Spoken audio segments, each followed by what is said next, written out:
Ok. Dando sequência, então, gente,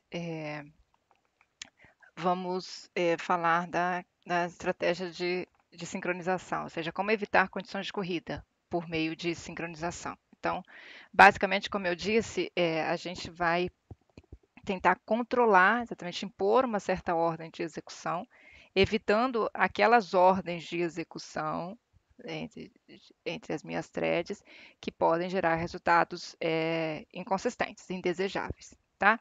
Então, a primeira coisa que a gente faz aqui é justamente identificar qual é a seção crítica do código. Né? A seção crítica do código é aquele trecho do meu programa onde eu tenho uma variável compartilhada que pode ser acessada por mais de uma thread.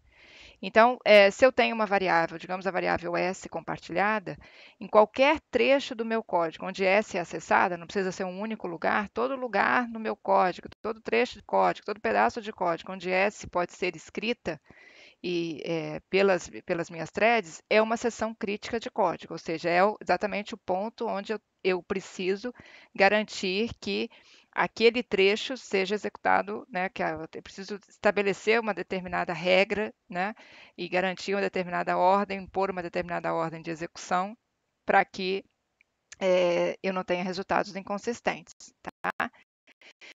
E a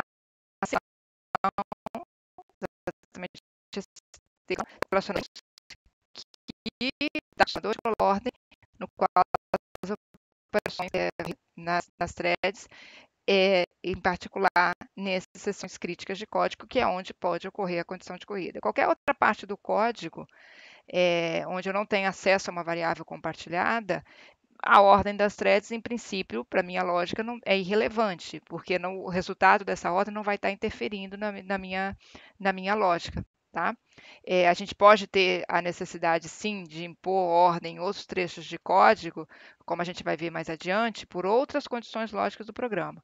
Mas aqui, em particular, a gente está começando a falar da sincronização, exatamente como mecanismo para a gente tratar as situações de condição de corrida, exatamente a condição de corrida que é aquela situação em que mais de uma thread, acessando uma mesma variável compartilhada, pode gerar resultados inconsistentes.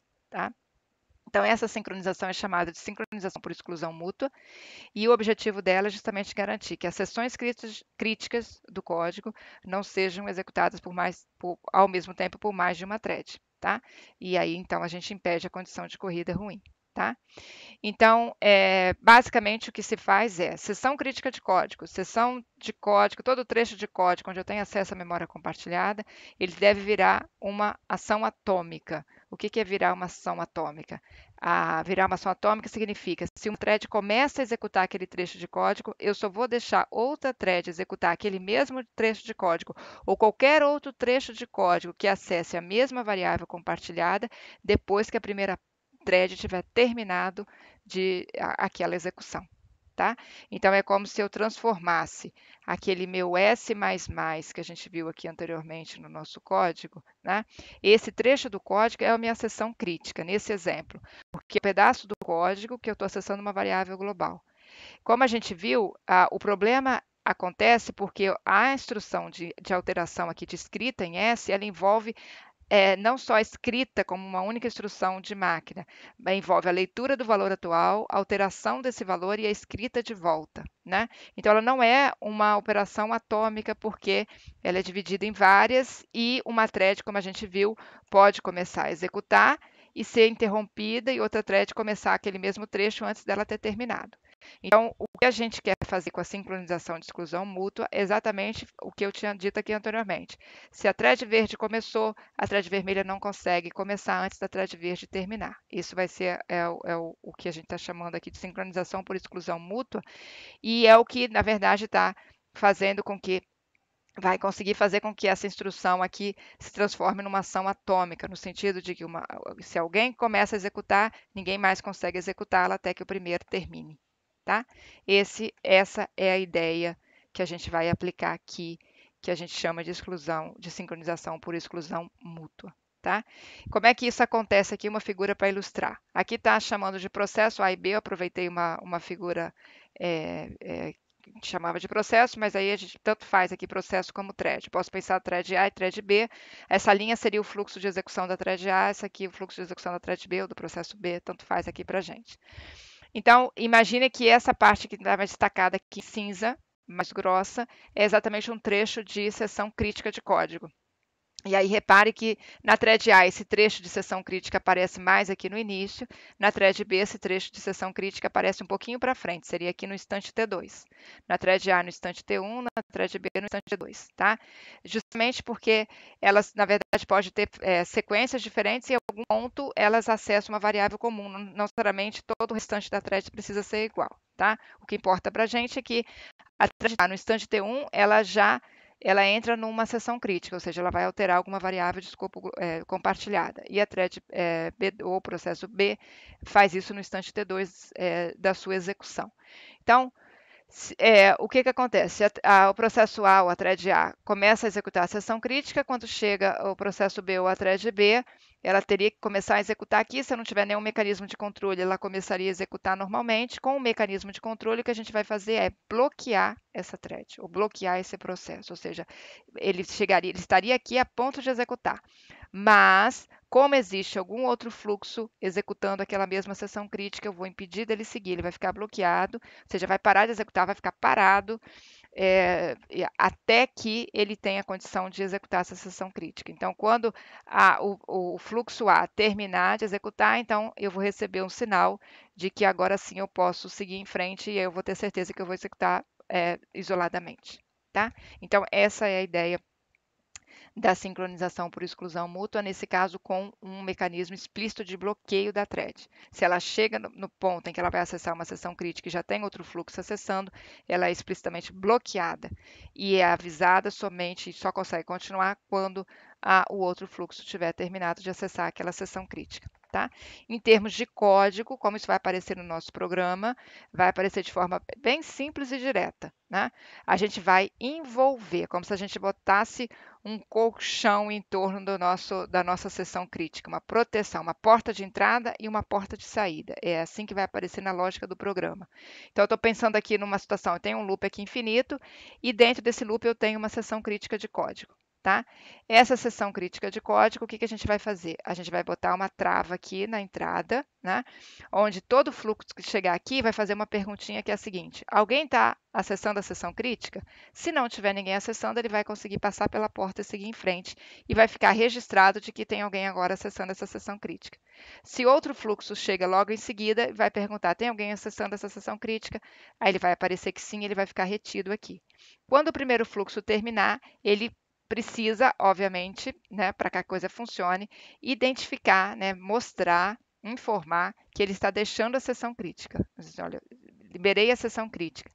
E aí ele segue em frente normalmente, sem nenhum tipo de bloqueio, e quem estava lá esperando vai ser avisado, vai ser sinalizado, e então vai poder entrar na sua seção crítica. Essa é a ideia. Então, toda seção crítica de código, como é que a gente vai tratar para evitar que tenha condição de corrida? Primeiro, identificar as seções críticas, que é onde acontece o acesso a variáveis compartilhadas. Identifiquei os trechos de seção crítica, eu vou colocar porta de entrada e porta de saída. Algum mecanismo que vai me permitir verificar se tem alguém usando e bloquear, ou seguir em frente avisando, olha, agora eu estou usando a seção crítica. E quando sair, identificar que está saindo. Tá? Bem simples, na verdade, em termos de programação. Algumas condições, qualquer mecanismo de exclusão mútua tem que ter, né, garantir, né, o mecanismo nem garantir que só uma thread vai estar naquela seção crítica, esse é, digamos que é o mais importante. O mecanismo não pode precisar de supor velocidade de execução dos fluxos para que ele funcione. Eu não posso ter uma thread que está fora da seção crítica, né? Está lá executando fora da seção crítica, impedindo outra thread de entrar na seção crítica. Né? E eu também não posso ter threads que esperem indefinidamente, ou seja, uma thread fica toda a vida, né, sempre esperando para entrar na seção crítica e nunca consegue, sempre postergada, outra thread consegue na sua frente. Tá? O mecanismo de exclusão mútua deve garantir que todas essas questões aqui sejam atendidas. Tá?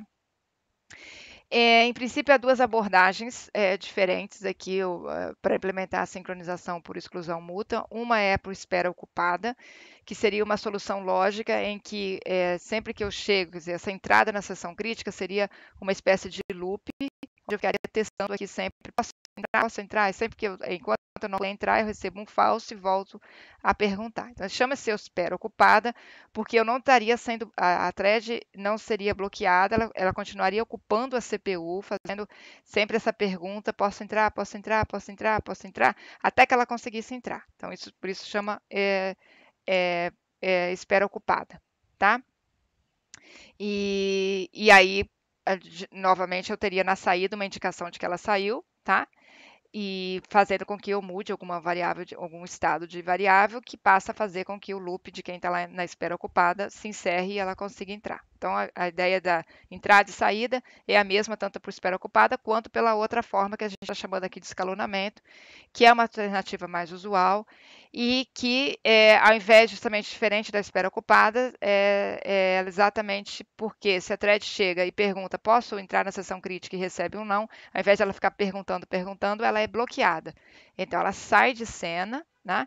Ela deixa o processador, porque ela não tem condição de continuar, outra thread é escalonada e ela fica lá numa espera até ela ser avisada. Então, eu vou ter algum mecanismo do próprio a solução de sincronização vai garantir que essa thread que está em espera e todas as outras vão ser avisadas e aí vão ser desbloqueadas e vão voltar a disputar a CPU, né, o processador, e aí conseguir acessar a sessão crítica. A espera ocupada, a gente não vai se deter aqui sobre ela, embora tenha soluções que funcionem de espera ocupada e que seja viável usar em situações em que, por exemplo, eu não tenho mais nada de útil para fazer no processador, naquele processador, enquanto aquela thread não puder continuar. Então, a espera ocupada se justifica. Não tenho nada para substituir, não teria outro fluxo para executar, ela pode ficar ali na espera ocupada, tá? Porém, quando é interessante eu fazer uso do processador, ou nos casos em que eu tenho mais de um processador na máquina, a espera ocupada já é um pouco mais difícil de implementar, justamente pelas questões que a gente pode esbarrar em termos de atualização das variáveis e das caches locais de cada processador. Então, é um pouco mais complicada, e aí pode ter um custo mais alto, inviabilizando um pouco o seu uso. Então, a gente vai se dedicar aqui, o nosso foco vai ser pelas soluções de escalonamento. Então, nós vamos começar hoje vendo o lock, que é a primeira solução mais básica, que é um mecanismo de sincronização especificamente para exclusão mútua, ele só resolve exclusão mútua. E depois a gente vai ver duas soluções que são semáforos. Semáforos é um mecanismo mais completo, que permite tanto essa sincronização de exclusão mútua, quanto um outro tipo de sincronização que a gente vai ver mais adiante, sincronização lógica. E monitores, que também permite as duas formas, tá? Embute as duas formas de sincronização. Então, a gente vai começar por locks e depois ver os outros dois como mecanismos, são formas alternativas. São ferramentas que têm a mesma finalidade, digamos assim, mas funcionam de maneiras diferentes e a gente vai ver que tem problemas que são mais fáceis de resolver com uma ferramenta, outros que são mais fáceis de resolver com outra ferramenta, tá? Então, o lock é uma variável de sincronização, e justamente, como eu falei, isso para resolver a exclusão mútua. Então, basicamente, a ideia é que a gente tem, aqui eu estou considerando um caso que eu teria 3 threads, e a seção crítica aqui dessas 3 threads, o lock, basicamente, ele vai ter a biblioteca, né, quem está me oferecendo o mecanismo de lock, vai me dar uma função de lock, que é aquela função em que eu, dentro dela, na verdade, eu vou ter duas coisas embutidas, que é perguntar se aquele lock está disponível, eu posso inclusive pensar o lock como se fosse um bastão realmente que eu tenho. E aí o bastão, que seria a variável L aqui, que é o meu lock, ele começa desocupado. E quando eu chego nesse ponto em que eu chamo o lock, ele faz uma pergunta interna. O lock está desocupado? Se sim, ele marca que ele passa a estar ocupado e segue em frente, sem bloqueio. Se ele chega e pergunta o lock está ocupado e o lock está com alguém, aquela thread é bloqueada. Então, a execução interna dessa função de lock, por si só, ela tem a necessidade de ser atômica, né? Porque ela faz mais de uma coisa. Ela pergunta sobre o estado atual do lock e toma uma decisão: deixar a thread ir e marcar esse novo estado do lock ou bloqueá-la. Então, ela tem mais de uma ação dentro dessa operação de lock. Mas aí é normal, o que acontece é que a linguagem, a biblioteca que nos oferece o lock, ela garante a atomicidade da operação em si, de forma que a gente tenha certeza de que ela vai ser executada com a exclusão mútua, a própria operação de lock, tá? Eu uso, então, para cercar, para botar como porta de entrada para a minha seção crítica de código, e quando eu saio da seção crítica, a função unlock, que faz par com lock, e que é super importante, claro, necessária de ser chamada, porque ela é que indica que, olha, liberei o bastão, saí da seção crítica. E aí, unlock vai, então, também ter ações aqui, que é mudar o estado da variável lock e também sinalizar outros fluxos que estiverem esperando para entrar, para que eles sejam avisados, tá? Vai emitir uma sinalização para que eles sejam avisados, que eles possam então voltar e entrar na seção crítica, tá? Então, basicamente, em termos de programação, é bem simples, tá? Algumas propriedades aqui das variáveis lock, né? A thread, então, eu tenho que ter uma operação de lock, que é a thread requisito lock. A thread que executa o lock, ela torna-se a proprietária dele, caso ele esteja livre, caso contrário é bloqueada, né? Como já falei. Ela libera com unlock, e a thread que já possui o lock, imagina uma thread que já possui o lock, e executa o lock novamente antes do unlock, numa forma recursiva de chamada de lock, aí eu posso ter duas situações diferentes. Eu posso reconhecer que ela é a dona do lock e deixá-la continuar sem bloqueio, tá? Ou ela poderia ser bloqueada nesse caso, e eu tenho uma situação a resolver. Quer dizer, mas essa situação em que eu reconheço que ele já, a thread dona daquele lock, e deixo ela seguir, é uma propriedade que é heritada que esse lock tenha, que é a propriedade de lock recursivo, né? Então eu vou comentar para vocês que em pthread a gente tem essa variável de lock com essas características, mas o default ele não recursivo, tá? Então eu teria que sempre, quando eu uso a variável, chamar lock e unlock, sempre o par lock e unlock, e nunca chamar lock duas vezes. Se eu precisar chamar o lock duas vezes, aí eu tenho que usar lá a minha possibilidade de alterar esse default, nessa propriedade default, para ele se tornar um lock recursivo, tá? Vou falar mais adiante. Mas o mais comum é a gente sempre usar o par lock e unlock, tá? Esse é o mais comum, por isso o default ele ser um lock normal, tá? Sem ser recursivo. Então, falando aqui de biblioteca pthreads, na biblioteca pthreads, então, a gente tem essa variável lock, a gente tem esse mecanismo, tá? Ele é dado por meio de uma variável especial, que é o tipo pthread underscore mutex underscore t, mutex de mutual exclusion, então, por isso esse nome mutex. Então, a gente tem esse tipo especial de variável, não é qualquer variável que pode virar lock, exatamente porque eu tenho as operações especiais aí, né, de lock e unlock, então eu tenho esse tipo. Por padrão, como eu comentei, ela implementa locks não recursivos, mas eu posso mexer nessa propriedade se eu precisar, tá? Mas o uso mais comum, como eu falei nas aplicações, é a gente não precisar dessa recursividade, tá? Então, só quando ela é necessária que tem que se preocupar com ela. Um exemplo aqui de código de uso do lock lá em pthreads. Então, eu crio uma variável, vou sempre ter que, primeira coisa, criar uma variável do tipo pthread mutex underscore t, eu chamei ela com o próprio nome mutex, e eu tenho duas formas de inicializar essa variável, preciso inicializá-la, ou por essa macro, que eu posso chamar exatamente no momento em que eu crio a variável, inicializa ela necessariamente com os atributos default, ou eu posso criar a variável e mais adiante chamar, né, a função de inicialização explícita da variável mutex, passando a própria variável como argumento por referência, porque ela sai inicializada. E o segundo argumento, eu tenho a possibilidade de passar atributos, quer dizer, eu tenho a possibilidade aqui de mudar os atributos default. Quando eu não quero fazer, eu posso chamar o init e passar null aqui no segundo argumento, tá?